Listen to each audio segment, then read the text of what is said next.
Bonjour chers auditeurs de l'ODJ Média, notre chroniqueur invité, Aziz Bousseta, partage son avis et sa réflexion, dans un article qu'il a intitulé « Guerre à Gaza, quel type de conflit est-ce ?» qu'on écoutera ensemble dans ce podcast.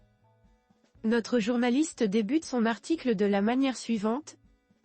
Charles de Gaulle disait une fois, avec son sens de la formule, que vers l'Orient compliqué, il volait avec des idées simples.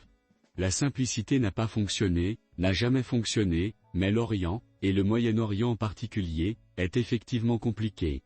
Les solidarités ne sont plus celles que l'on croit, les valeurs humaines sont à géométrie variable, et le conflit, contrairement à ce que l'on pense, n'est pas tant entre Israël et le monde arabe, qu'entre ce même monde arabe et l'Occident.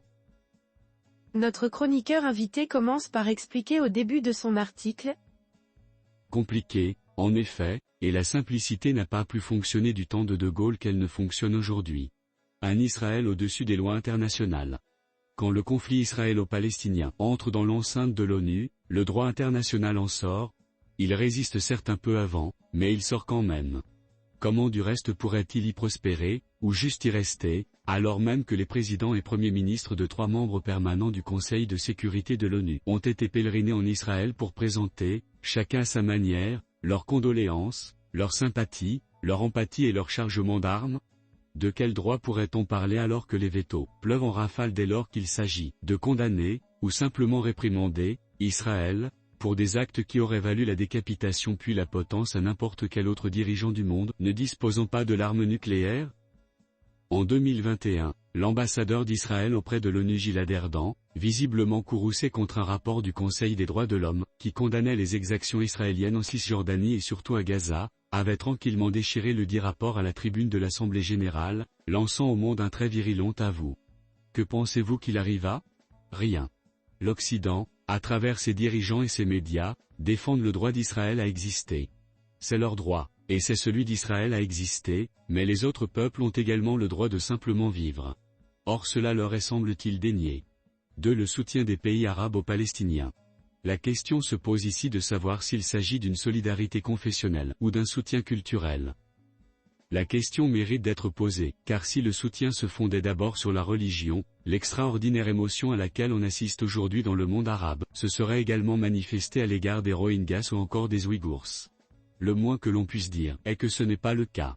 La rancœur irait donc contre les Israéliens, comme juifs. On pourrait penser que c'est de l'antisémitisme, mais alors comment expliquer que les accords d'Abraham n'aient pas suscité de violentes réactions des opinions publiques arabes? Comment expliquer que dans des pays comme le Maroc, musulmans et juifs ont de tout temps cohabité en bonne entente et intelligence, et que cela se poursuit encore aujourd'hui, malgré la guerre et les tueries mutuelles?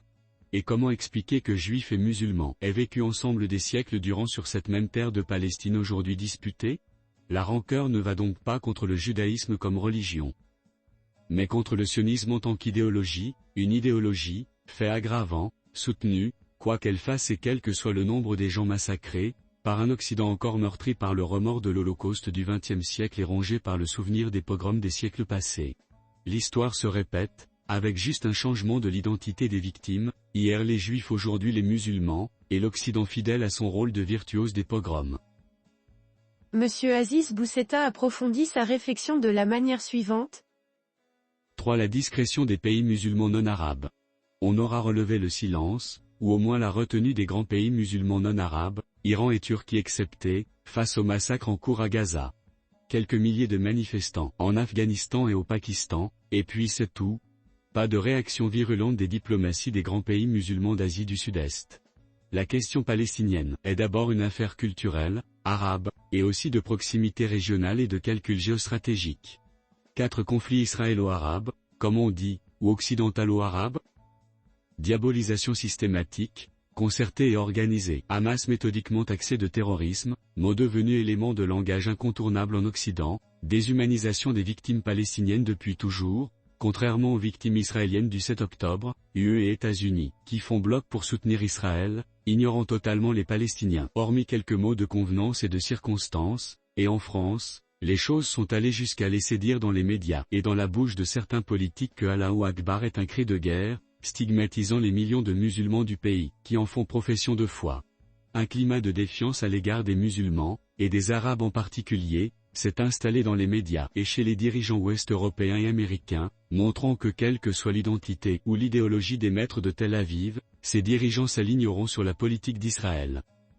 Or, le monde arabe n'est pas antisémite, comme le montrent les accords d'Abraham et les rapprochements progressifs avec Israël, il est pro-palestinien et désireux d'équité, comme l'indique la levée de boucliers contre la flagrante et préoccupante complicité occidentale dans les massacres à Gaza.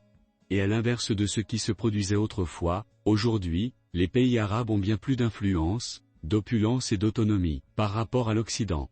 Celui-ci devrait en tenir compte, en développant une vision d'avenir à long terme plutôt que de s'inscrire dans un opportunisme électoral immédiat. Soutenir et comprendre le terrorisme israélien et s'acharner contre celui du Hamas, sans le comprendre aura un coût pour l'Occident. L'auteur termine son article en ces termes.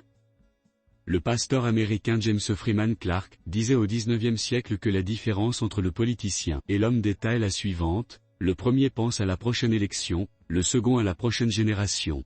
La question est de savoir si l'Occident est encore capable d'enfanter des hommes ou femmes d'État, car le monde arabe, dans le Golfe, commence à en avoir.